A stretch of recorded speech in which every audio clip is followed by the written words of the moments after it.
சிவகங்கை மாவட்டம் எஸ்புதூர் அருகே உள்ள அரசு மேல்நிலைப் பள்ளியில் 3 மாணவிகளுக்கு பாலியல் தொல்லை கொடுத்ததாக ஆங்கில ஆசிரியர் ஆரோக்கியசாமி கைது செய்யப்பட்டுள்ள நிலையில் அவரை பணியிடை நீக்கம் செய்து மாவட்ட முதன்மை கல்வி அலுவலர் உத்தரவிட்டிருக்கிறார். இது குறித்தான விவரங்களுடன் செய்தியாளர் குரு ரமணா இணைப்பில் இருக்கிறார். வணக்கம் குரு ரமணா, விவரங்கள்.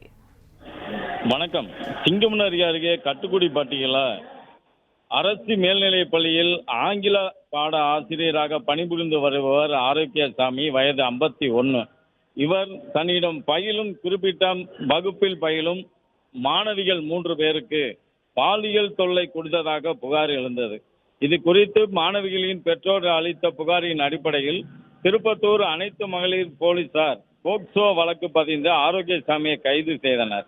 இதனை அடுத்து மாவட்ட முதன்மை கல்வி அலுவலர் மாரிமுத்து அவரை பணியிடம் நீக்கி உத்தரவிட்டார். பிளே ஸ்டோர் மற்றும் ஆப் ஸ்டோரில் இருந்து பாலிமர் செயலியை QR கோடு மூலம் பதிவிறக்கம் செய்யுங்கள். செய்திகளை உடனுக்குடன் பெறுங்கள்.